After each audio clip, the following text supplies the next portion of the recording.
ਰਾਸਿਮ ਬਾਬਾ ਜੀ। ਬਾ- ਬਾਬਾ ਜੀ, ਮੇਰੇ ਪਹਿਲਾ ਕੁਐਸਚਨ ਇਹ ਆ, ਜਦੋਂ ਆਪਾਂ ਕੋਈ ਗਲਤੀ ਕਰਦੇ ਆ ਤੇ ਜਿੱਦਾਂ ਉਹਦੇ ਕਰਮ ਵੀ ਬਣ ਜਾਂਦੇ ਆ, ਅਸੀਂ ਕਰਮ ਖਤਮ ਤਾਂ ਨਹੀਂ ਕਰ ਸਕਦੇ। ਜੇ ਉਹਨੂੰ ਘੱਟ ਕਰਨਾ ਹੋਈਏ ਤੇ ਕੀ ਕਰ ਸਕਦੇ ਆਪਾਂ? बेटा सिखो, गलती भी इंसान ही करूगा। ਆਪਾਂ ਤਾਂ ਹੈ ਹੀ ਗਲਤੀਆਂ ਦੇ ਪੁਤਲੇ, ਇਸੇ ਕਰਕੇ ਤਾਂ ਸਾਨੂੰ ਜਨਮ ਲੈਣਾ ਪਿਆ ਦੁਬਾਰਾ। ਹੁਣ ਇਹ ਮੌਕਾ ਦਿੱਤਾ ਹੈ ਮਾਲਕ ਨੇ ਸਿੱਖਣ ਵਾਸਤੇ। ਜੇ ਆਪਾਂ ਸਿੱਖ ਕੇ ਸਹੀ ਰਸਤੇ ਨੂੰ ਅਪਣਾਵਾਂਗੇ ਉਹਦੀ ਬਖਸ਼ਿਸ਼ ਹੀ ਬਖਸ਼ਿਸ਼ ਹੈ। ਮਗਰ ਗਲਤੀ ਕੀਤੀ, ਮਾਫੀ ਮੰਗ ਲਈ, ਗਲਤੀ ਕੀਤੀ, ਮਾਫੀ ਮੰਗ ਲਈ, ਫਿਰ ਬੇਟਾ ਬੋਝ ਸਾਨੂੰ ਚੁੱਕਣਾ ਪਊਗਾ। ਇਸ ਕਰਕੇ ਸਿੱਖੋ, ਜ਼ਿੰਦਗੀ ਨੂੰ ਸਵਾਰੋ ਔਰ ਸਹੀ ਰਸਤੇ ਨੂੰ ਅਪਣਾਓ। ਤੇ ਬਾਬਾ ਜੀ, ਮੇਰਾ ਦੂਜਾ ਕੁਐਸਚਨ ਆਇਆ ਕਿ ਜੇ ਮੈਂ ਜਿੱਦਾਂ ਕੋਈ ਚੀਜ਼ ਸੋਚਦਾ ਤਾਂ ਬਹੁਤ ਜ਼ਿਆਦਾ ਓਵਰ ਥਿੰਕਿੰਗ ਕਰ ਜਾਂਦਾ ਉਸ ਗੱਲ ਨੂੰ, ਤੇ ਬਹੁਤ ਜ਼ਿਆਦਾ ਅੱਗੇ ਸੋਚ ਲੈਂਦਾ ਮੈਂ ਉਸ ਗੱਲ ਨੂੰ, ਤੇ ਕਿੱਦਾਂ ਮਤਲਬ ਕਿ ਓਵਰ ਥਿੰਕਿੰਗ ਮੈਂ ਘੱਟ ਕਰਾਂ? ਨਹੀਂ ਬੇਟਾ, ਹੁਣ ਸਾਰਾ ਕੰਮ ਸੋਚਣ ਨਾਲ ਤਾਂ ਨਹੀਂ ਹੋਣਾ, ਮਗਰ ਸ਼ੁਰੂਆਤ ਵਿੱਚ ਸੋਚ ਵੀ ਜ਼ਰੂਰੀ ਹੈ। ਮਗਰ ਸੋਚ ਕੇ ਕਦਮ ਉਠਾਓ, ਕਿਸੇ ਹੱਦ ਤੱਕ ਸੋਚ ਕੇ ਫਿਰ ਕਦਮ ਉਠਾਣਾ ਬੇਟਾ। ਨਤੀਜਾ ਮਿਲੂਗਾ ਜਦੋਂ ਆਪਾਂ ਕਦਮ ਉਠਾਵਾਂਗੇ, ਸਿਰਫ ਸੋਚਣ ਦੇ ਨਾਲ ਨਹੀਂ। ਦਿਮਾਗ ਬਹੁਤ ਟੈਂਸ ਹੋ ਜਾਂਦਾ ਬਾਬਾ ਜੀ ਬਾਅਦ ਚ। ਬੇਟਾ ਟੈਨਸ਼ਨ ਦੇ ਨਾਲ ਇਨਸਾਨ ਗਲਤ ਕਦਮ ਉਠਾਓ ਜਦੋਂ ਬੋਝ ਪੈਂਦਾ ਹੈਗਾ। ਇਸ ਕਰਕੇ ਬਿਹਤਰ ਇਹੀ ਹੈ ਕਿ ਆਪਾਂ ਇੱਕ ਬੈਲੈਂਸ ਰੱਖੀਏ ਔਰ ਬੈਲੈਂਸ ਰੱਖ ਕੇ ਅੱਗੇ ਵਧਣ ਦੀ ਕੋਸ਼ਿਸ਼ ਕਰੀਏ ਬੇਟਾ। ਥੈਂਕ ਯੂ ਬਾਬਾ ਜੀ, ਦਿਲ ਮੇਰ ਬਣਾਏ ਰੱਖੇ। ਰਾਧਾ ਸੁਆਮੀ ਬਾਬਾ ਜੀ। ਸਤਿਗੁਰੂ ਜੀ, ਤੁਹਾਡੇ ਚਰਨਾਂ 'ਚ ਬੇਨਤੀ ਆ ਕਿ ਮਨ ਦੇ ਵਿੱਚ ਸ਼ਾਂਤੀ ਨਹੀਂ ਹੁੰਦੀ। ਹਰ ਸਮੇਂ ਜਦੋਂ ਪਾਠ ਤੇ ਬੈਠਦਾ ਆ ਉਦੋਂ ਵੀ ਮਨ ਭਟਕਦਾ ਰਹਿੰਦਾ ਆ। ਕਿੰਨੇ ਸਮੇਂ ਤੋਂ ਲਗਾਇਆ। ਮਨ ਆਪਣੀ ਆਦਤ ਤੋਂ ਮਜਬੂਰ ਹੈ, ਮਗਰ ਆਪਾਂ ਵੀ ਤਾਂ ਦੇਖਣਾ ਹੈ ਨਾ ਕਿ ਸਾਡੇ ਭਲੇ ਵਾਸਤੇ ਕੀ ਹੈ ਬੇਟਾ। ਹੁਣ ਜੇ ਆਪਾਂ ਮਨ ਦੀ ਸਾਰੀ ਉਮਰ ਚਾਕਰੀ ਕਰਨੀ ਹੈ ਫਿਰ ਤਾਂ ਇਹ ਇਸੇ ਤਰ੍ਹਾਂ ਰਹੂਗਾ। ਔਰ ਜੇ ਆਪਾਂ ਮਨ ਦੀ ਬਾਗਡੋਰ ਆਪਣੇ ਹੱਥ ਵਿੱਚ ਲੈ ਕੇ ਉਹ ਕਰਾਂਗੇ ਜੋ ਸਹੀ ਹੈ, ਆਪਣੇ ਆਪ ਮਾਲਕ ਦੀ ਬਖਸ਼ਿਸ਼ ਹੋਊਗੀ ਬੇਟਾ। ਬਾਬਾ ਜੀ, ਜਦੋਂ ਵੀ ਬੈਠਦਾ ਪਾਠ ਤੇ ਉਸ ਟਾਈਮ ਸਵੇਰੇ ਬੈਠਾ, ਰਾਤ ਨੂੰ ਬੈਠਾ, ਹਰ ਵੇਲੇ ਤੁਸੀਂ ਕਹਿੰਦੇ ਤੁਸੀਂ ਡਿਊਟੀ ਦਿਓ, ਅਸੀਂ ਡਿਊਟੀ ਦਿੰਦੇ ਆ, ਪਰ ਮਨ ਦੇ ਵਿੱਚ ਸ਼ਾਂਤੀ ਨਹੀਂ, ਕਮੀ ਸਮੇਂ ਤੋਂ ਹੋ ਰਿਹਾ ਹੈ। ਨਹੀਂ ਬੇਟਾ, ਇਸ ਤਰ੍ਹਾਂ ਨਹੀਂ ਗਾ। ਮਨ ਆਦਤ, ਜਿਵੇਂ ਮੈਂ ਕਿਹਾ ਨਾ, ਆਦਤ ਤੋਂ ਮਜਬੂਰ ਹੈ। ਜੇ ਤੁਸੀਂ ਰੋਜ਼ ਬੈਠੋਗੇ, ਆਪਣੀ ਭਜਨ ਬੰਦਗੀ ਕਰੋਗੇ, ਆਹਿਸਤਾ ਆਹਿਸਤਾ ਆਪਣੇ ਆਪ ਮਨ ਉਸ ਲੋਰ ਵਿੱਚ ਆ ਜਾਊਗਾ ਔਰ ਆਪਣੇ ਆਪ ਸ਼ਾਂਤ ਹੋਊਗਾ। ਬਸ ਕਰੀ ਚਲੋ। ਥੈਂਕ ਯੂ ਬਾਬਾ ਜੀ, ਬਹੁਤ ਬਹੁਤ। ਬਾਬਾ ਜੀ, ਮੇਰਾ ਕੁਐਸਚਨ ਇਹ ਆ ਕਿ ਮੇਰੀ ਮਮ ਦੀ ਡੈਥ ਹੋਈ ਨੂੰ ਲਾਈਕ 1.5 ਸਾਲ ਹੋਣ ਲੱਗਾ ਆ, ਪਰ ਤੁਸੀਂ ਹਮੇਸ਼ਾ ਕਹਿੰਦੇ ਭਾਣੇ 'ਚ ਰਹੋ, ਜੋ ਤੁਸੀਂ ਕਰਦੇ ਆ ਸਾਡੇ ਲਈ ਚੰਗਾ, ਪਰ ਫਿਰ ਵੀ ਮਨ ਡੋਲ ਜਾਂਦਾ ਆ। ਫਿਰ ਮਨ ਦੇ ਵਿੱਚ ਆਉਂਦਾ ਆ ਕਿ ਨਹੀਂ, ਕਿਉਂ ਐਡੀ ਛੇਤੀ ਕਿੱਥੇ ਚਲ ਗਏ। ਪਤਾ ਨਹੀਂ ਬਾਬਾ, ਮਨ ਮੰਨਦਾ ਹੀ ਨਹੀਂ ਹੈਗਾ ਕਿ ਇਹ ਚੀਜ਼ ਕਿਉਂ ਹੋਈ ਹੈ। ਕੀ ਹੁੰਦਾ ਬੇਟਾ, ਸਭ ਕੁਝ ਹੁਕਮੀ ਆਵਦਾ, ਸਭ ਕੁਝ ਹੁਕਮੀ ਜਾਏ। ਜੇ ਕੋ ਮੂਰਖ ਆਪੇ ਜਾਣੇ, ਅੰਧਾ ਅੰਧ ਕਮਾਏ। ਆਣਾ ਵੀ ਉਹਦੇ ਹੁਕਮ ਦੇ ਨਾਲ ਹੈ ਤੇ ਜਾਣਾ ਵੀ ਉਹਦੇ ਹੁਕਮ ਦੇ ਨਾਲ ਹੈ ਬੇਟਾ। ਕੋਈ ਐ ਕੰਟਰੋਲ ਕਰ ਸਕਦਾ ਕਿਸੇ ਦੀ ਜ਼ਿੰਦਗੀ ਨੂੰ? ਤੇ ਫਿਰ ਬੇਟਾ, ਜਿੱਦਣ ਉਹਨੇ ਲਿਖਿਆ ਹੈ, ਅਸੀਂ ਤਾਂ ਆਪਣਾ ਸਵਾਰਥ ਦੇਖਦੇ। ਜੇ ਉਹ ਆਪਣੇ ਮਾਲਿਕ ਕੋਲੇ ਚਲੇ ਗਏ, ਸਾਨੂੰ ਉਹਦੇ ਵਿੱਚ ਖੁਸ਼ੀ ਹੋਣੀ ਚਾਹੀਦੀ ਹੈ ਜਾਂ ਅਸੀਂ ਆਪਣੀ ਕਮੀ ਨੂੰ ਦੇਖਣਾ? ਬਾਬਾ ਜੀ, ਬਟ ਫਿਰ ਵੀ ਹਰ ਵੇਲੇ ਰਹਿੰਦਾ ਆ ਕਿ ਮੰਮੀ ਦੀ ਛੇਤੀ ਸਾਰਿਆਂ ਨੂੰ ਆਪਣੇ ਚੰਗੇ ਲੱਗਦੇ ਆ, ਆਪਣੇ ਪਿਆਰੇ ਲੱਗਦੇ ਆ, ਮਗਰ ਇੱਥੇ ਸਦਾ ਵਾਸਤੇ ਕੋਈ ਰਹਿ ਚੱਕਿਆ ਬੇਟਾ? ਵੱਡੇ ਤੋਂ ਵੱਡੇ ਮਹਾਂਪੁਰਖ ਆਏ ਆ, ਉਹਨਾਂ ਨੂੰ ਇੱਕ ਦਿਨ ਜਾਣਾ ਪਿਆ। ਸੋ ਇਸ ਕਰਕੇ ਬੇਟਾ, ਆਪਾਂ ਨਹੀਂ ਇਹਦੇ ਚੀਜ਼ਾਂ 'ਚ ਪੈਣਾ।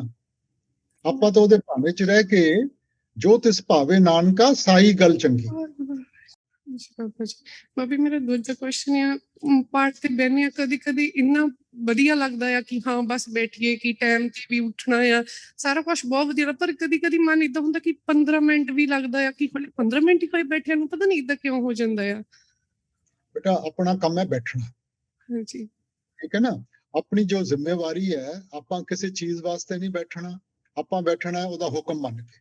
ਹੁਕਮ ਮੰਨੀਏ ਪਾਈਏ। ਜੇ ਆਪਾਂ ਆਪਣੇ ਵੱਲੋਂ ਆਪਣੀ ਜ਼ਿੰਮੇਵਾਰੀ ਨਿਭਾਵਾਂਗੇ, ਉਹ ਆਪਣੀ ਜ਼ਿੰਮੇਵਾਰੀ ਨਿਭਾਊਗਾ ਬੇਟਾ। ਆਪਾਂ ਆਪਣੇ ਬਰਤਨ ਨੂੰ ਸਾਫ਼ ਰੱਖਣਾ, ਭਰੂਗਾ ਉਹ, ਮਗਰ ਆਪਾਂ ਆਪਣੇ ਬਰਤਨ ਨੂੰ ਤਾਂ ਸਾਫ਼ ਰੱਖੀਏ ਨਾ। ਹਾਂਜੀ ਬਾਬਾ ਜੀ, ਜਿੰਨਾ ਵਕਤ ਹੁੰਦਾ ਹੈਗਾ ਉਹਨਾਂ ਤਾਂ ਆਪਾਂ ਨੂੰ ਦੇਣਾ ਹੀ ਪਊਗਾ ਬੇਟਾ। ਕੋਸ਼ਿਸ਼ ਕਰੀਦੀ ਹੈ ਬਾਬਾ ਜੀ। ਨਹੀਂ ਬੇਟਾ, ਹੁਣ ਮੈਨੂੰ ਇਹ ਦੱਸੋ, ਤੁਹਾਨੂੰ ਪਤਾ ਹੈ ਕਿ ਰੋਟੀ ਬਣਾਉਣ ਵਿੱਚ ਕਿੰਨਾ ਵਕਤ ਲੱਗਦਾ ਹੈ? ਤੁਸੀਂ ਕਹੋ ਜੀ ਮੈਂ 5 ਮਿੰਟਾਂ 'ਚ ਬਣਾ ਲੂੰਗੀ, 5 ਮਿੰਟਾਂ 'ਚ ਹੋ ਜਾਊਗਾ ਕੁਛ? ਫਿਰ ਜਿੰਨਾ ਚਿਰ ਆਪਾਂ ਪੂਰਾ ਵਕਤ ਨਹੀਂ ਦੇਵਾਂਗੇ ਤਾਂ ਕਿਵੇਂ ਕੰਮ ਬਣੂਗਾ ਬੇਟਾ? ਹਾਂਜੀ ਬਾਬਾ ਜੀ, ਬਾਬਾ ਜੀ ਦਇਆ ਮੇਰ ਰੱਖਿਓ ਕਿ ਬਸ ਕਿ ਜ਼ਿਆਦਾ ਜ਼ਿਆਦਾ ਭਜਨ ਸਿਮਰਨ ਕਰੀਏ। Hi, Babaji. Lovely to see you again today. Babaji, nowadays everyone is so involved in each other's life. People always have something to comment about what others are doing or saying, and we're often told to ignore it or not care about what other people say, what other people think, and focus on ourselves. So, Babaji, how do we be unbothered by what others have to say to us or what they have to throw at us, but to a certain extent that we don't cross the line and become an ignorant person and we don't become egoistic? Beta, everybody in life is going to share their perspective and give you suggestions, but you have to be objective enough. So listen to everybody, but do what you think is right. Yes, Babaji. Now, we can't say that we know everything in life. That's why we need to listen. Yes, Babaji. But at the same time, it's not necessary that everybody will tell us the right thing to do. And that's where your sense of discrimination, your vivek comes in. Yes, Babaji. So be open to suggestions, but make your own call. Yes, Babaji. Thank you, Babaji. Babaji, during this time of the pandemic, as well as hearing of many cases of terminal cancer and illness, we are reminded of our own death. So I'd just like to know, how does our meditation prepare us for our time? But isn't meditation the process of dying while living? Yes. Yes. You see, when we withdraw our attention from the 9 apertures, that's the practice what we are doing, taking it to the eye center. So the biggest fear that anybody has is always of death. And if we are able to do that daily, then automatically you'll overcome that fear. This fear is of the unknown. You know what is going to happen. And if we are able to make the unknown into the known, there will be no fear. Beta. Thank you, Babaji. ਰਸਮ ਬਾਬਾ ਜੀ, ਸਭ ਤੋਂ ਪਹਿਲਾਂ ਤਾਂ ਤੁਹਾਡਾ ਬਹੁਤ ਬਹੁਤ ਧੰਨਵਾਦ, ਤੁਸੀਂ ਮੈਨੂੰ ਇਹ ਮੌਕਾ ਦਿੱਤਾ। ਬਾਬਾ ਜੀ, ਅਸੀਂ ਅਰਦਾਸ ਕਿਵੇਂ ਕਰ ਸਕਦੇ ਹਾਂ ਤੇ ਸਾਡੀ ਅਰਦਾਸ ਕਿੱਦਾਂ ਦੀ ਹੋਣੀ ਚਾਹੀਦੀ ਹੈ ਤਾਂ ਜੋ ਮਾਲਕ ਸਾਡੇ ਤੋਂ ਖੁਸ਼ ਹੋ ਸਕੇ? ਬੇਟਾ, ਅਰਦਾਸ ਕਿਸ ਚੀਜ਼ ਨੂੰ ਕਹਿੰਦੇ ਆ ਆਪਾਂ ਅਰਦਾਸ ਵਿੱਚ ਇੱਕ ਤਾਂ ਮਾਲਕ ਨੂੰ ਯਾਦ ਕਰਦੇ ਆਂ ਔਰ ਫਿਰ ਉਹਦੇ ਅੱਗੇ ਕੁਝ ਬੇਨਤੀਆਂ ਰੱਖਦੇ। ਹੁਣ ਪ੍ਰਸ਼ਨ ਉੱਠਦਾ ਬੇਟਾ ਕਿ ਉਹਨੂੰ ਪਤਾ ਨਹੀਂ ਸਾਡੀ ਅਵਸਥਾ ਦਾ ਬੇਟਾ? ਜੋ ਦੇਣ ਦੀ ਤਾਕਤ ਰੱਖਦਾ ਹੈ ਕਿ ਉਹ ਜਾਣਨ ਦੀ ਤਾਕਤ ਨਹੀਂ ਰੱਖਦਾ। ਸੋ ਇਸ ਕਰਕੇ ਬੇਟਾ ਆਪਾਂ ਤਾਂ ਉਹਦੀ ਯਾਦ ਵਿੱਚ ਚੁੱਪਚਾਪ ਬੈਠ ਕੇ ਉਹਦੇ ਚ ਭਾਣੇ ਵਿੱਚ ਰਹਿਣ ਦੀ ਕੋਸ਼ਿਸ਼ ਕਰਨੀ ਹੈ ਜੀ, ਠੀਕ ਹੈ ਨਾ? ਉਹਨੂੰ ਕੁਝ ਬੋਲਣ ਦੀ ਲੋੜ ਨਹੀਂ, ਉਹਨੂੰ ਕੁਝ ਕਹਿਣ ਦੀ ਲੋੜ ਨਹੀਂ। ਆਪਾਂ ਤਾਂ ਕਦਰ ਕਰਨੀ ਹੈ ਜੋ ਕੁਝ ਵੀ ਉਹ ਦਿੰਦਾ। ਜੋ ਤਿਸ ਭਾਵੇ ਨਾਨਕਾ ਸਾਈ ਗੱਲ ਚੰਗੀ। ਪਰ ਬਾਬਾ ਜੀ ਫਿਰ ਵੀ ਕਦੀ ਕਦੀ ਤੁਸੀਂ ਕਹਿੰਦੇ ਹੋ ਵੀ ਹਮੇਸ਼ਾ ਪਾਣੀ ਚ ਰਹੋ, ਪਰ ਫਿਰ ਵੀ ਇਹ ਮਨ ਕਦੀ ਕਦੀ ਡੋਲ ਜਾਂਦਾ ਆ, ਇਹਨੂੰ ਸਟੇਬਲ ਕਿਵੇਂ ਰੱਖਿਆ ਜਾਵੇ? ਬੇਟਾ, ਮਨ ਲਜ਼ਤਾਂ ਦਾ ਆਸ਼ਿਕ ਹੈ, ਇਹ ਬਾਹਰਮੁਖੀ ਚੀਜ਼ਾਂ ਵਿੱਚ ਫਸ ਗਿਆ। ਇਸ ਕਰਕੇ ਜਿੰਨਾ ਚਿਰ ਆਪਾਂ ਭਜਨ ਸਿਮਰਨ ਕਰਕੇ ਅੰਦਰਲੀ ਉਹ ਸੱਚੀ ਲਜ਼ਤ ਉਸ ਸ਼ਬਦ ਨਾਲ ਨਹੀਂ ਜੋੜਾਂਗੇ, ਇਹ ਦੁਨੀਆ ਦੀਆਂ ਚੀਜ਼ਾਂ ਨਹੀਂ ਛੱਡੂਗਾ। ਜਦੋਂ ਅੰਦਰਲਾ ਰਸ ਆਊਗਾ ਤਾਂ ਹੀ ਬਾਹਰਲੇ ਰਸ ਫਿੱਕੇ ਬਹਿਣਗੇ। ਸੋ ਬਜਾਏ ਆਪਾਂ ਨੰਨਾ ਲੈ ਕੇ ਚੱਲਣ ਦੇ ਨਾ, ਆਪਾਂ ਇਹ ਵਿਚਾਰ ਕਰੀਏ ਕਿ ਕੀ ਕਰਨਾ ਹੈ, ਔਰ ਜਿਵੇਂ ਜਿਵੇਂ ਕਰਾਂਗੇ ਅੰਦਰੋਂ ਰਸ ਆਊਗਾ, ਬਾਹਰਲੇ ਰਸ ਫਿੱਕੇ ਪੈ ਜਾਣਗੇ ਬੇਟਾ। ਮੇਰੇ ਹਸਬੈਂਡ ਵੀ ਬੈਠੇ ਨੇ ਬਾਬਾ ਜੀ, ਹਮੇਸ਼ਾ ਨੈਗੇਟਿਵ ਸੋਚਦੇ ਨੇ, ਉਹਨਾਂ ਲਈ ਇੱਕ ਮੈਸੇਜ ਜ਼ਰੂਰ ਦਿਓ। ਹਮੇਸ਼ਾ ਨੈਗੇਟਿਵ, ਮੈਂ ਬਹੁਤ ਕਹਿੰਦੀ ਹਾਂ ਨੈਗੇਟਿਵ ਨਾ ਸੋਚੋ ਬੇਟਾ। ਜਿਸ ਚੀਜ਼ ਦੇ ਉੱਤੇ ਧਿਆਨ ਰੱਖੋਗੇ ਨਾ, ਹੁਣ ਦੇਖੋ ਜਿਵੇਂ ਆਪਾਂ ਬੱਚਿਆਂ ਨੂੰ ਪਾਲਦੇ ਆਂ, ਆਪਾਂ ਉਹਨਾਂ ਦੀਆਂ ਚੰਗੀਆਂ ਚੀਜ਼ਾਂ ਤੇ ਧਿਆਨ ਰੱਖਦੇ ਜੀ। ਕਿ ਬੱਚਾ ਕਹੇ ਮੈਂ ਨਹੀਂ ਕਰ ਸਕਦਾ, ਤੁਸੀਂ ਕਹੋਗੇ ਬੇਟਾ ਤੂੰ ਆ ਵੀ ਕੀਤਾ, ਆ ਵੀ ਕੀਤਾ, ਇਸ ਕਰਕੇ ਤੂੰ ਆ ਵੀ ਕਰ ਸਕਦਾ। ਉਸੇ ਤਰ੍ਹਾਂ ਜ਼ਿੰਦਗੀ 'ਚ ਜਿਸ ਚੀਜ਼ ਦੇ ਉੱਤੇ ਧਿਆਨ ਰੱਖੋਗੇ, ਜੇ ਪ੍ਰੋਬਲਮ ਦੇ ਉੱਤੇ ਧਿਆਨ ਰੱਖੋਗੇ ਤਾਂ ਪ੍ਰੋਬਲਮ ਵੱਧਦੀ ਜਾਊਗੀ। ਜੇ ਸੋਲੂਸ਼ਨ ਦੇ ਉੱਤੇ ਧਿਆਨ ਰੱਖੋਗੇ, ਹੱਲ ਦੇ ਉੱਤੇ ਧਿਆਨ ਰੱਖੋਗੇ, ਜ਼ਰੂਰ ਹੱਲ ਮਿਲੂਗਾ। ਇਸ ਕਰਕੇ ਜਿੰਨਾ ਆਪਾਂ ਪੋਜ਼ਿਟਿਵ ਸੋਚਾਂਗੇ, ਪੋਜ਼ਿਟਿਵ ਕਰਾਂਗੇ, ਉਨੀ ਅੰਦਰ ਪੋਜ਼ਿਟਿਵਿਟੀ ਆਊਗੀ, ਉਨੀ ਛੇਤੀ ਹੱਲ ਮਿਲੂਗਾ। Thank you Baba ji. ਹਸਨ ਬਾਬਾ ਜੀ, ਬਾਬਾ ਜੀ ਮਨ ਬਹੁਤ ਉਦਾਸ ਰਹਿੰਦਾ ਬਾਬਾ ਜੀ। ਭਜਨ ਸਿੰਘ ਵਿੱਚ ਮਨ ਲੱਗਦਾ ਹੈ ਵੀ ਕਰਦੇ ਆ ਪਰ ਮਨ ਲੱਗਦਾ ਨਹੀਂ ਜੀ। ਬੇਟਾ ਮਨ ਆਪਣੇ ਆਪ ਤਾਂ ਲੱਗੂਗਾ ਨਹੀਂ, ਲਗਾਉਣਾ ਪੈਂਦਾ ਹੈਗਾ ਬੇਟਾ। ਜੀ ਮਨ ਨੂੰ ਬਾਗੀ ਕਿਹਨੇ ਕੀਤਾ? ਆਪਾਂ ਹੀ ਕੀਤਾ ਹੈ। ਹਾਂਜੀ ਸੋ ਜਿੰਨਾ ਚਿਰ ਆਪਾਂ ਮਨ ਦੀ ਬਾਗਡੋਰ ਆਪਣੇ ਹੱਥ ਵਿੱਚ ਲੈ ਕੇ ਸਹੀ ਰਸਤੇ ਤੇ ਨਹੀਂ ਲੈ ਕੇ ਜਾਵਾਂਗੇ, ਮਨ ਤਾਂ ਪੁੱਠੀ ਚੀਜ਼ਾਂ ਅੱਗੇ ਰੱਖੂਗਾ ਬੇਟਾ। ਪਰ ਉਹਦਾ ਨੁਕਸਾਨ ਕਿਹਦਾ? ਨੁਕਸਾਨ ਮਨ ਨੇ ਤਾਂ ਨਹੀਂ ਭਰਨਾ, ਨੁਕਸਾਨ ਤਾਂ ਸਾਨੂੰ ਭਰਨਾ ਪਊਗਾ ਨਾ, ਬੋਝ ਸਾਨੂੰ ਚੁੱਕਣਾ ਪਊਗਾ। ਇਸ ਕਰਕੇ ਬੇਟਾ ਆਪਾਂ ਥੋੜਾ ਜਿਹਾ ਸੋਚ ਵਿਚਾਰ ਕਰੀਏ ਕਿ ਸਾਡਾ ਭਲਾ ਕਿਸ ਚੀਜ਼ ਵਿੱਚ ਹੈ। ਤੇ ਜੇ ਆਪਾਂ ਸੋਚ ਵਿਚਾਰ ਕੇ ਕਦਮ ਚੁੱਕਾਂਗੇ, ਸਹੀ ਕਰਾਂਗੇ, ਤੇ ਸਾਨੂੰ ਘਬਰਾਉਣ ਦੀ ਕਦੇ ਲੋੜ ਹੀ ਨਹੀਂ ਬੇਟਾ। ਬਾਬਾ ਜੀ ਲਾਸਟ ਨਵੰਬਰ ਚ ਡੈਡੀ ਦੀ ਡੈਥ ਹੋ ਗਈ ਸੀ। ਉਸ ਤੋਂ ਬਾਅਦ ਜਾਣੀ ਕੋਵਿਡ ਦੀ ਵਜ੍ਹਾ ਕਰਕੇ ਅਸੀਂ ਜਾ ਨਹੀਂ ਸਕੇ, ਉਹਦੇ ਅੰਤਮ ਦਰਸ਼ਨ ਨਹੀਂ ਕਰ ਸਕੇ ਬਾਬਾ ਜੀ। ਕਿ ਸਾਡੇ ਮਾੜੇ ਕੰਮ ਸੀ ਬਾਬਾ ਜਿਹੜੇ ਅਸੀਂ ਉਹਨਾਂ ਦੇ ਨਹੀਂ ਪਹੁੰਚ ਸਕੇ।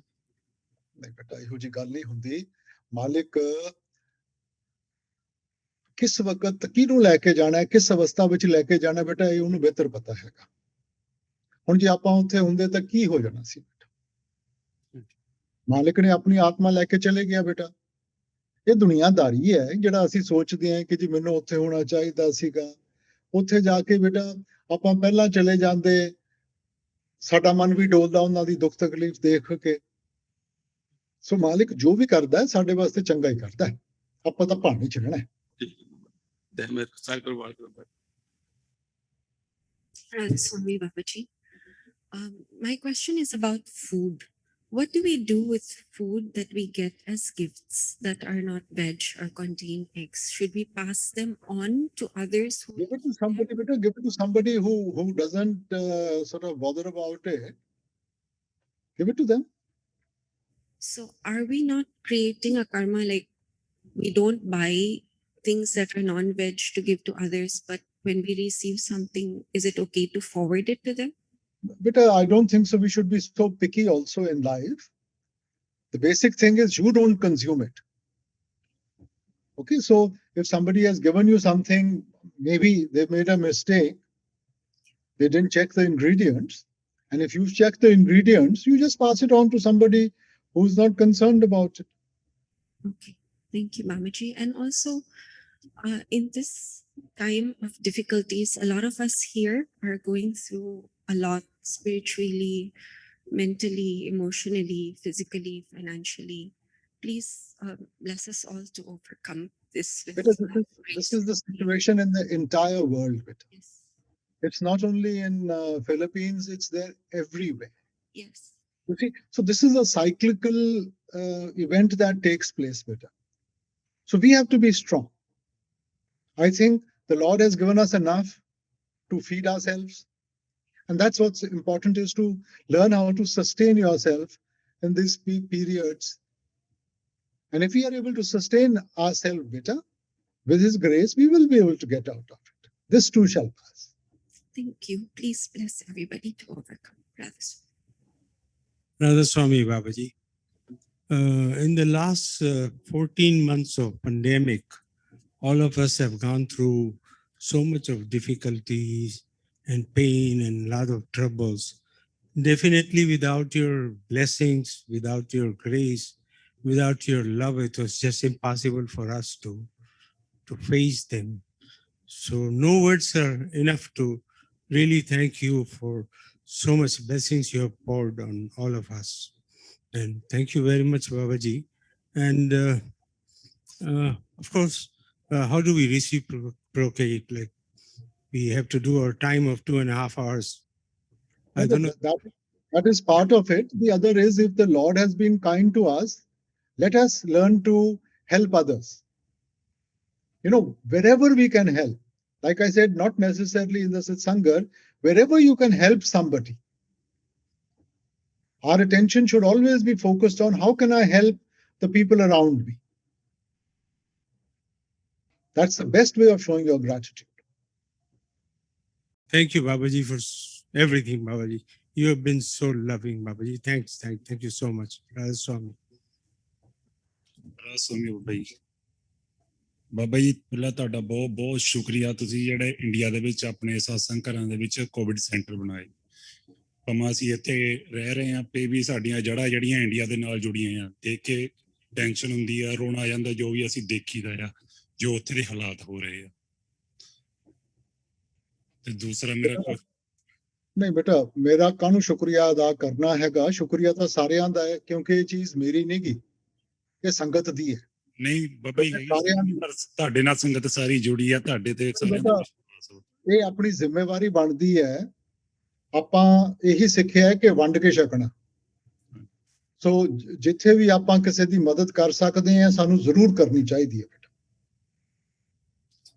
ਬਈ ਦੂਸਰਾ ਕੁਐਸਚਨ ਮੇਰਾ ਇਹ ਹੈ, ਅਸੀਂ ਇੱਥੇ ਰਹਿੰਦੇ ਹਾਂ, ਚਾਹੇ ਮੈਂ ਵੀ ਹਾਂ, ਕੋਈ ਵੀ, ਅਸੀਂ ਸਤਸੰਗ ਘਰ ਆਈਦਾ, ਕਿਤੇ ਮੰਦਿਰ ਗੁਰਦੁਆਰੇ ਜਾਈਦਾ, ਅਸੀਂ ਬਹੁਤ ਸ਼ੌਪ ਕਰੀਦਾ, ਅਸੀਂ ਬਹੁਤ ਚੰਗੇ ਆ, ਸਤਸੰਗੀ ਆ, ਪਰ ਅਸੀਂ ਬਾਹਰ ਜਾ ਕੇ ਕਬੂਤਰ ਬਣ ਜਾਂਦੇ, ਜਿੱਦਾਂ ਬਿੱਲੀ ਨੂੰ ਦੇਖ ਕੇ ਕਬੂਤਰ ਅੱਖਾਂ ਬੰਦ ਕਰ ਲੈਂਦਾ, ਸਾਨੂੰ ਕੋਈ ਦੇਖ ਨਹੀਂ ਰਿਹਾ, ਰੱਬ ਨਹੀਂ ਦੇਖ ਰਿਹਾ, ਸਭ ਕੁਝ ਇਹ ਗਲਤ ਕੰਮ ਹੋ ਹੀ ਕਰੀਦੇ ਬਾਹਰ ਜਾ ਕੇ। ਆਪਾਂ ਕਿਸੇ ਦੀ ਤਰਫ ਉਂਗਲੀ ਨਹੀਂ ਕਰਨੀ, ਆਪਾਂ ਆਪਣੇ ਕਰਮਾਂ ਦੇ ਉੱਤੇ ਧਿਆਨ ਰੱਖਣਾ।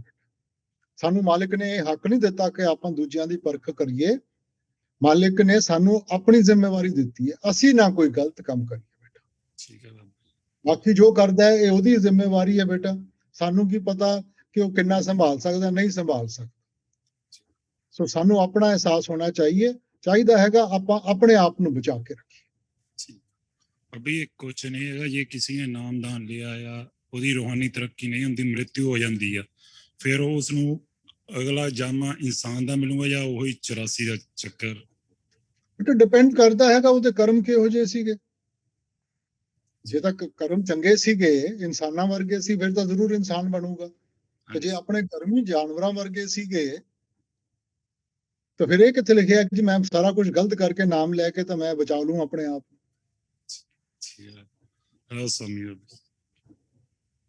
बाबा जी राधा स्वामी, सबसे पहले तो आपका बहुत बहुत धन्यवाद जो आपने हमें इस रास्ते पर, ये रास्ता आपने हमें दिखाया। मेरा सवाल है कि कभी कभी ऐसा लगता है कि ये जिंदगी बहुत छोटी है और जो काम हमें करना है वो बहुत बड़ा है, तो आपकी मदद की बहुत जरूरत पड़ती है। बेटा शुरू तो करें। अगर हम सिर्फ विचार ही करते रहेंगे जिंदगी छोटी है, जिंदगी बड़ी है, तो वैसे ही इंसान घबरा के बैठ जाएगा। अगर आपने पहाड़ चढ़ना है ना, चोटी तक पहुंचना है, तो आप गाइड लेते हैं। गाइड आपको कभी भी पहले मंजिल नहीं दिखाएगा, वो कहेगा कि आज हम सिर्फ इतना करेंगे, फिर अगले दिन वो कहेगा इतना करेंगे। और जैसे जैसे आप आगे बढ़ते जाते हो, मन में तसल्ली आ जाती है कि मैं आगे तो बढ़ रहा हूं, तो एक दिन चोटी के ऊपर भी पहुंच जाएंगे। मगर मैं कहूं कि मैं एक दिन में सारा कुछ कर लेना है, तो एक दिन में तो नहीं होता ना। कोशिश तो करते हैं, आपकी दया की बहुत जरूरत है बेटे। अगर आप सच्चे दिल से कोशिश करेंगे, मालिक अपने आप पूरा करवाएगा। बस, धन्यवाद। ਰਾਧਾ ਸਵਾਮੀ ਬਾਬਾ ਜੀ ਆਪਾਂ ਨੂੰ ਇਹ ਜ਼ਰੂਰੀ ਆ ਕਿ ਜਿਹੜੇ ਮਰਨ ਤੋਂ ਬਾਅਦ ਅਸਤ ਹੁੰਦੇ ਆ ਕਿ ਬਿਆਸ ਹੀ ਪਾਣੇ ਆ, ਜਾਂ ਇੱਥੇ ਪਾ ਸਕਦੇ ਆ ਆਪਾਂ? ਜ਼ਰੂਰ ਪਾ ਸਕਦੇ ਹਾਂ ਬੇਟਾ। ਮਕਸਦ ਨਹੀਂ ਬੇਟਾ, ਇਹ ਦੇਖੋ, ਹੁਣ ਆਪਾਂ ਇੱਕ ਚੀਜ਼ ਤੋਂ ਹਟੇ ਦੂਜੀ ਚੀਜ਼ ਬਣਾ ਲਈ। ਪਹਿਲਾਂ ਕੀਰਤਪੁਰ ਸਾਹਿਬ ਜਾਂਦੇ ਸੀ, ਉਸ ਤੋਂ ਪਹਿਲਾਂ ਹਰਿਦੁਆਰ ਜਾਂਦੇ ਸੀਗੇ, ਠੀਕ ਹੈ। ਅਸੀਂ ਆਪਣੀ ਆਸਾਨੀ ਵਾਸਤੇ ਅਸੀਂ ਬਿਆਸ ਪਾਣੇ ਸ਼ੁਰੂ ਕਰਤੇ। ਮਕਸਦ ਸੀ ਕਿ ਚੱਲਦੇ ਪਾਣੀ ਵਿੱਚ, ਕਿਤੇ ਵੀ ਚੱਲਦੇ ਪਾਣੀ ਵਿੱਚ ਆਪਾਂ ਜਲ ਪ੍ਰਵਾਹ ਕਰ ਸਕਦੇ ਹਾਂ। ਹੁਣ ਸਾਡੀ ਆਸਥਾ ਜੁੜੀ ਹੋਈ ਹੈ, ਇਸ ਕਰਕੇ ਅਸੀਂ ਸੋਚਦੇ ਹਾਂ ਨਹੀਂ ਬਿਆਸ ਲੈ ਕੇ ਜਾਣਾ ਹੈ। ਤਾਂ ਬਿਆਸ ਦਾ ਪਾਣੀ, ਬਿਆਸ ਦੇ ਇੱਟ ਪੱਥਰਾਂ 'ਚ ਤਾਂ ਰੂਹਾਨੀਅਤ ਨਹੀਂ ਬੇਟਾ, ਰੂਹਾਨੀਅਤ ਤਾਂ ਤੁਹਾਡੇ ਅੰਦਰ ਹੈ। ਹਾਂਜੀ। ਔਰ ਜਿਹੜਾ ਚਲੇ ਗਿਆ ਉਹਨੂੰ ਕੀ ਫਰਕ ਪੈਂਦਾ? ਮਾਲਿਕ ਦਾ ਤਾਲੁਕ ਤਾਂ ਆਤਮਾ ਦੇ ਨਾਲ ਸੀ, ਬਾਕੀ ਤਾਂ ਹਟਵਾਂ ਸੀ ਹੈ। ਹਾਂਜੀ। ਸੋ ਇਸ ਕਰਕੇ ਬੇਟਾ ਮਕਸਦ ਇਹ ਹੈ ਕਿ ਚੱਲਦੇ ਪਾਣੀ ਵਿੱਚ ਜਿੱਥੇ ਮਰਜ਼ੀ ਹੋਵੇ। ਬਾਈ ਨਾਮਦਾਨ ਦੀ ਬਖਸ਼ਿਸ਼ ਜ਼ਰੂਰ ਕਰਨਾ ਜੀ। Radha Swami. Radha Swami Babaji, thank you for being here today. A lot of the youngsters of my generation have been affected by a lot of mental problems like depression, ADHD, OCD, anxiety. myself included also. So I've been initiated for 2 years now, and most of the time, I'm quite okay. I can handle it very well. But in periods of stress or periods of a lot of tension, I find it that when I sit, when I do my meditation, it's like a very, not a very like pleasant experience. It's quite exhausting.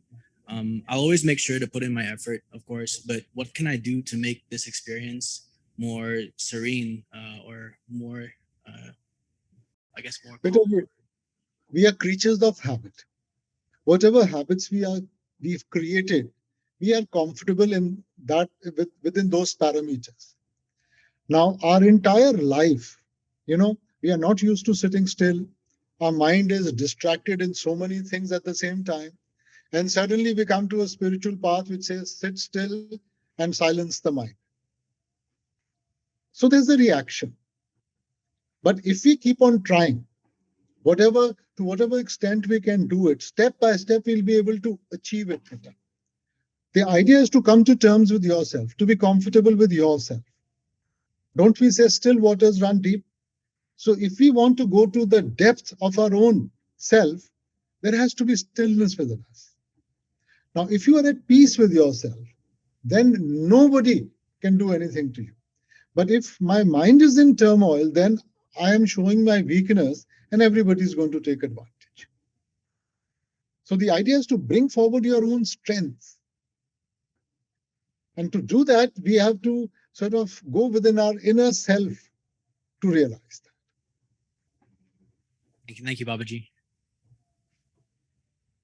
ਰਸਵੇਂ Baba ji ਜੋ ਸਾਡੇ ਕਰਮਾਂ ਦਾ ਸਾਨੂੰ ਮਿਲਦਾ ਬਾਬਾ ਜੀ ਉਸ ਤੋਂ ਬਾਅਦ ਜਦੋਂ ਵੀ ਅਸੀਂ ਸਟਰਗਲ ਕਰਕੇ ਜਾਂ ਕੋਈ ਵੀ ਸਾਨੂੰ ਸਕਸੈਸ ਮਿਲਦੀ ਆ ਉਸ ਤੋਂ ਬਾਅਦ ਸਾਰੇ ਕਹਿੰਦੇ ਇਸਦੀ ਕਿਸਮਤ ਬਹੁਤ ਲੱਕੀ ਸੀ ਇਹ ਇਦਾਂ ਬਾਬਾ ਜੀ ਕਰਮ ਅਤੇ ਕਿਸਮਤ ਇੱਕੋ ਹੀ ਚੀਜ਼ ਹੈ ਬਾਬਾ ਜੀ ਬੇਟਾ ਜਿਹੜੀ ਕਿਸਮਤ ਹੈ ਨਾ ਉਹ ਕਰਮਾਂ ਦੇ ਉੱਤੇ ਨਿਰਭਰ ਹੈ ਪਹਿਲਾਂ ਕਰਮ ਬਣਦੇ ਆ ਕਰਮ ਇਕੱਠੇ ਹੋ ਕੇ ਤੁਹਾਡੀ ਕਿਸਮਤ ਬਣਦੀ ਹੈ ਸੋ ਜੈਸੀ ਕਰਨੀ ਵੈਸੀ ਭਰਨੀ ਜਿਹੋ ਜਿਹਾ ਬੀਜ ਬੋਓਗੇ ਉਹੋ ਜੀ ਫਸਲ ਮਿਲੂਗੀ ਬੇਟਾ ਅੰਬ ਦਾ ਬੀਜ ਬੋਓਗੇ ਤਾਂ ਅੰਬ ਦੀ ਫਸਲ ਮਿਲੂਗੀ ਮਿਰਚਾਂ ਦਾ ਬੀਜ ਬੋਓਗੇ ਤਾਂ ਮਿਰਚਾਂ ਦੀ ਫਸਲ ਮਿਲੂਗੀ ਠੀਕ ਹੈ ਬਾਬਾ ਜੀ ਜਦੋਂ ਸਾਡੇ ਕਿਸੇ ਨਾਲ ਗਿਲੇ ਸ਼ਿਕਵੇ ਹੋ ਜਾਂਦੇ ਆ ਜਾਂ ਵੀ ਕੋਈ ਵੀ ਨਿਰਾਸ਼ ਹੋ ਜਾਂਦਾ ਮਨ ਵਿੱਚ ਬੁਰੇ ਖਿਆਲ ਆਉਂਦੇ ਉਹਦੇ ਵੀ ਬਾਬਾ ਜੀ ਕਰਮ ਬਣਦੇ ਬੇਟਾ ਖਿਆਲ ਦੇ ਕਰਮ ਨਹੀਂ ਬਣਦੇ ਮਗਰ ਉਹੀ ਖਿਆਲ ਜੇ ਬਾਰ-ਬਾਰ ਤੁਹਾਡੇ ਮਨ ਵਿੱਚ ਆਊਗਾ ਕਿਤੇ ਨਾ ਕਿਤੇ ਹੁਣ ਮਨ ਸਾਡੇ ਕਾਬੂ ਵਿੱਚ ਨਹੀਂ ਤਾਂ ਉਸੇ ਖਿਆਲ ਨੇ ਅੱਗੇ ਜਾ ਕੇ ਕਰਨੀ ਵਿੱਚ ਬਦਲ ਜਾਣਾ ਇਸੇ ਕਰਕੇ ਮਹਾਂਪੁਰਖ ਕਹਿੰਦੇ ਆ ਕਿ ਖਿਆਲ ਵੀ ਨਾ ਮਨ 'ਚ ਬੈਠਣ ਦਿਓ ਨਾਮਦਾਨ ਦੀ ਬਖਸ਼ਿਸ਼